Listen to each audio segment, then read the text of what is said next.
Hello friends, welcome to Samayaldelight. இன்னைக்கு நம்ம Samayaldelight சேனல்ல சுருள் பூரி எப்படி செய்யறதுன்னு பார்க்க போறோம். இந்த ஸ்வீட் எல்லாருக்குமே ரொம்ப விருப்பமான ஸ்வீட்டா இருக்கும்.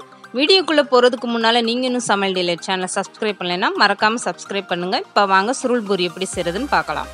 ஃபர்ஸ்ட் சுருள் பூரி செய்யறதுக்காக நான் 1 கப் அளவுக்கு மைதா மாவு எடுத்துர்க்கேன். இந்த மைதா மாவு ஒரு பவுல்ல சேர்த்துருங்க. அளவுன்னு பாத்தீங்கன்னா 200 கிராம் மைதா மாவு நான் எடுத்துர்க்கேன். ஒரு பிஞ்ச் அளவுக்கு உப்பு சேர்த்துக்கோங்க. ஸ்வீட் செய்யும்போது எப்போதுமே லைட்டான உப்பு சேர்த்துக்கிட்டீங்கன்னா டேஸ்ட் கொஞ்சம் அதிகமா இருக்கும். இது கூடவே 4 ஸ்பூன் அளவுக்கு நெய் எடுத்துர்க்கேன். இந்த நெய்யை அந்த மாவுல சேர்த்துடலாம். நீங்க நெய் இல்லைன்னா எண்ணெய் கூட சேர்த்துக்கோங்க. நெய் சேர்த்தா சுருள் பூரி இன்னுமே டேஸ்ட் அதிகமா இருக்கும். அதுக்காக தான் நான் நெய் சேர்த்துருக்கேன். நெய் இல்லாட்டினாலும் பரவாயில்ல, நீங்க எண்ணெய் சேர்த்து இந்த சுருள் பூரி செய்யலாம். நெய் சேர்த்ததுக்கு அப்புறம் நல்லா பிசைஞ்சு விட்டுட்டு இதுக்கப்புறமா கொஞ்சம் கொஞ்சமாக தண்ணி சேர்த்துட்டு இந்த மாவை நல்லா கலந்து கொடுங்க. எடுத்ததுமே தண்ணி அதிகம் சேர்த்துறாதீங்க, கொஞ்சம் கொஞ்சமாக தண்ணி சேர்த்துக்கோங்க. ரொம்பவும் தண்ணியாக போயிடக்கூடாது. சப்பாத்தி மாவு பதத்தில் இந்த மாவு பிசைஞ்சு எடுத்துக்கிறணும். லைட்டாக தெளிச்சுக்கிட்டே இந்த மாதிரி நல்ல மாவை பிசைஞ்சாச்சு பாருங்கள், எவ்வளோ சாஃப்டாக இருக்குன்னு பாருங்கள். இப்போ இந்த மாவு மேலே கொஞ்சம் எண்ணெயோ நெய்யோ தடவிட்டு இது மூடி போட்டு வச்சிடலாம். இந்த மாவை நல்லா பிசைஞ்சாச்சு. எண்ணெய் எதுக்காக தேய்க்கிறோம்னா காஞ்சு போகாமல் இருக்கும் இந்த மாவு, அதுக்காக தான் எண்ணெய் தேய்க்கிறோம். இப்போ நான் கையில் தொட்டு காட்டுறேன் பாருங்கள், எந்த அளவுக்கு சாஃப்டாக இருக்குன்னு நம்ம உணர முடியும். இதுக்கப்புறமா மூடி போட்டுட்டு 10 நிமிஷம் ஆகட்டும். இப்போ 10 நிமிஷத்துக்கு அப்புறம் நான் ஓப்பன் பண்ணி காட்டுறேன். மாவு எந்த அளவுக்கு சாஃப்டாக வந்திருக்குன்னு பார்க்கலாம். கையில் தொடும்போதே ஒட்டலை பாருங்கள், இந்த அளவுக்கு மாவு இருக்கணும். 4 ஸ்பூன் நெய் தான் சேர்த்துருக்கோம். மைதா மாவு கையில் ஒட்டாமல் ரொம்பவே அழகாக வந்திருக்கு. இதுக்கப்புறமா நீங்கள் கிச்சன் திண்டில் போட்டுட்டு இந்த மாவை நல்லா பிசைஞ்சு எடுத்துக்கோங்க. இப்படி கிச்சன் திண்டாக இருந்ததுன்னா உங்களுக்கு பூரி தேய்க்கும் போது நல்லா அகலமாக தேய்ச்சி கொடுக்குறதுக்கு ஈஸியாக இருக்கும். அதுக்காக தான் நான் கிச்சன் திண்டில் மாவை பிசைய சொல்கிறேன். அப்படி இல்லைன்னா நீங்கள் சப்பாத்தி கட்டையில் கூட தேய்ச்சி எடுத்துக்கலாம். சப்பாத்தி கட்டைனா சின்ன சின்னதாக தேய்க்கிற மாதிரி இருக்கும். இப்போ நான் எடுத்திருந்த 200 கிராம் மாவுக்கு 8 உருண்டை எனக்கு வந்திருக்கு. இந்த அளவுக்கு சின்ன சின்ன உருண்டையாக நீங்கள் எடுத்துக்கோங்க. சப்பாத்தி மாவு அளவுக்கு இருந்தால் போதும். இந்த மாதிரி 8 உருண்டையை நீங்கள் உருட்டி எடுத்துக்கோங்க. இதுக்கப்புறமா பூரி எப்படி தேய்க்கிறதுன்னு பார்க்கலாம். பூரி தேய்க்கிறதுக்கு முன்னாடி நீங்கள் கொஞ்சமாக மைதா மாவு இந்த மாதிரி தூவிக்கோங்க. இதுக்கப்புறமா நீங்கள் பூரியை தேய்க்க ஆரம்பிக்கலாம். நீங்கள் சப்பாத்தி கட்டையில் அப்படி பூரி தேய்க்கிறீங்கன்னா இந்த உருண்டையை காட்டிலும் இன்னுமே சின்ன உருண்டையாக நீங்கள் எடுத்துக்கோங்க. அப்போ விரித்து கொடுக்குறதுக்கு ரொம்பவே ஈஸியாக இருக்கும். பூரி மாவை அப்பப்போ இந்த மாதிரி பரட்டி விட்டு நீங்கள் தேய்க்கணும். அப்போ தான் ரவுண்டாக வரும். ஒரே மாதிரி ரவுண்டாக தேய்ச்சி எடுத்துக்கோங்க. சுருள் பூரி செய்கிறதுக்கு ரொம்பலாம் டைம் எடுக்காது. நீங்கள் அரை மணி நேரத்தில் ரொம்ப ஈஸியாக செஞ்சிடலாம். இந்த மாதிரி நீங்கள் பூரியை தேய்ச்சி வச்சுக்கிட்டிங்கன்னா அதுக்கப்புறம் பொரிச்சு எடுக்கிறது மட்டும்தான் வேலை. ரொம்பவே அழகாகவும் ரொம்பவும் ஈஸியாக நீங்கள் சுருள் பூரி செஞ்சிடலாம் அரை மணி நேரத்தில். சட்டுன்னு செய்யக்கூடிய ஸ்வீட்டு தான் இந்த சுருள் பூரி. இப்போ பாருங்கள் எந்த அளவுக்கு நான் தேய்ச்சிருக்கேன்னு. என்னுடைய கை விரல் தெரிகிற அளவுக்கு லேசாக நான் தேய்ச்சி எடுத்திருக்கேன். ஒரே மாதிரி நீங்கள் பூரியை ரெடி பண்ணி எடுத்து வச்சுக்கோங்க.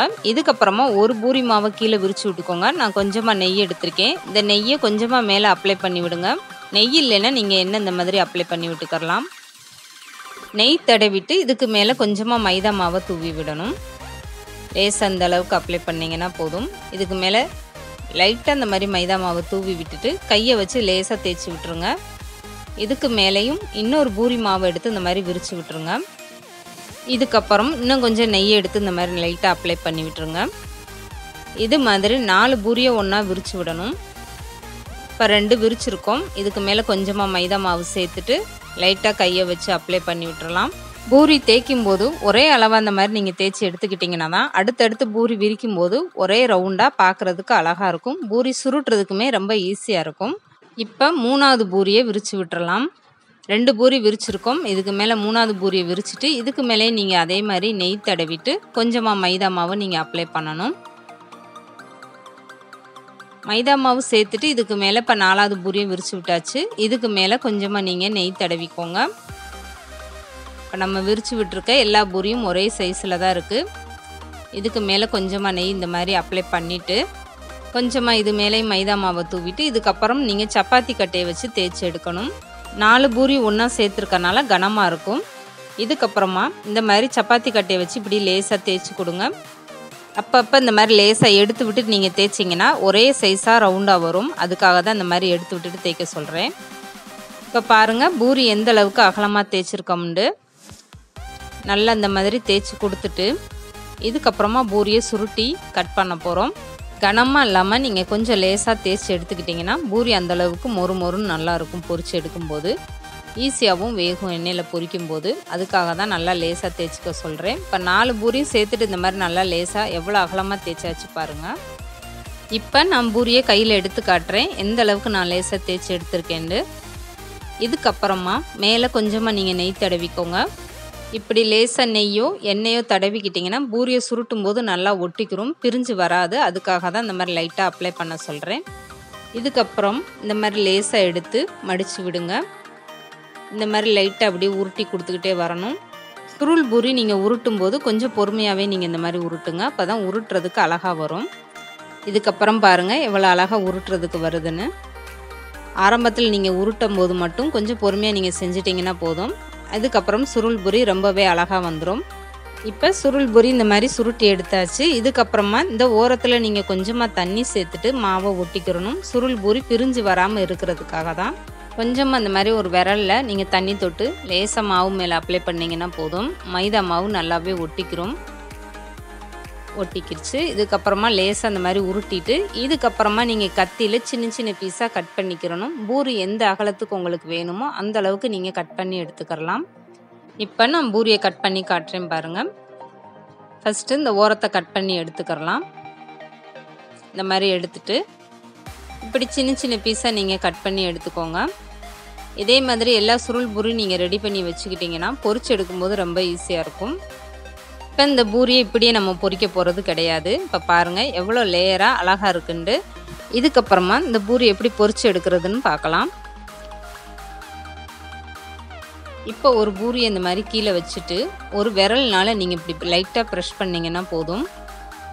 இதே மாதிரி நீங்கள் எல்லா பூரியும் ரெடி பண்ணி எடுத்து வச்சுக்கிட்டிங்கன்னா பொரிச்சு எடுக்கிறதுக்கு உங்களுக்கு ரொம்ப ஈஸியாக இருக்கும். இப்போ பாருங்கள் பார்க்குறதுக்கு லேயராக அழகாக இருக்குது. அப்படி இல்லைன்னா நீங்கள் சப்பாத்தி கட்டையில் கூட லேசாக தேய்ச்சி எடுத்துக்கலாம். இதே மாதிரி எல்லா பூரியும் நீங்கள் ரெடி பண்ணி எடுத்து வச்சுக்கோங்க. இதுக்கப்புறம் நான் சப்பாத்தி கட்டையில் எப்படி தேய்க்கிறதுன்னு காட்டுறேன். அதையும் நீங்கள் ட்ரை பண்ணி பாருங்கள். இப்படி லைட்டாக அந்த மாதிரி ப்ரஷ் பண்ணிங்கனாலே போதும்.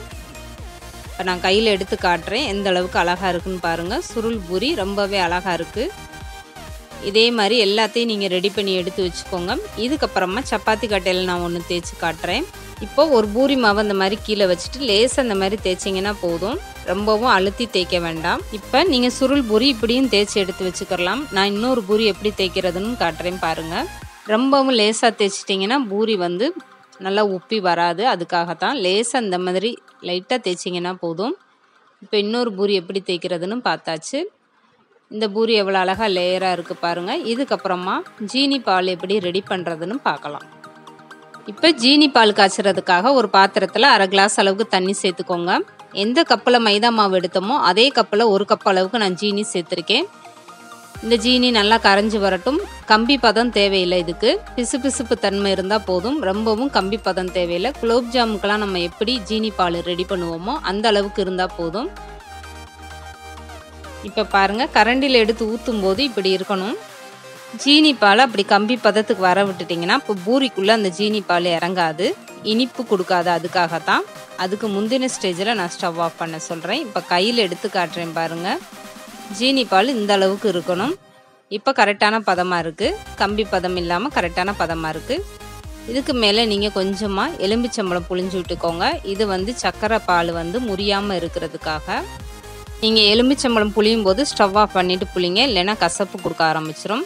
இப்போ பூரி பொரிச்சு எடுக்கிறதுக்காக எண்ணெய் ரெடியாக இருக்குது. எண்ணெய் நல்லா காஞ்சதுக்கப்புறமா இந்த மாதிரி ஒவ்வொரு பூரியும் அதுக்குள்ளே சேர்க்கணும். இதுக்கப்புறம் நீங்கள் ஸ்டவ்வை நல்லாவே குறைச்சிக்கோங்க.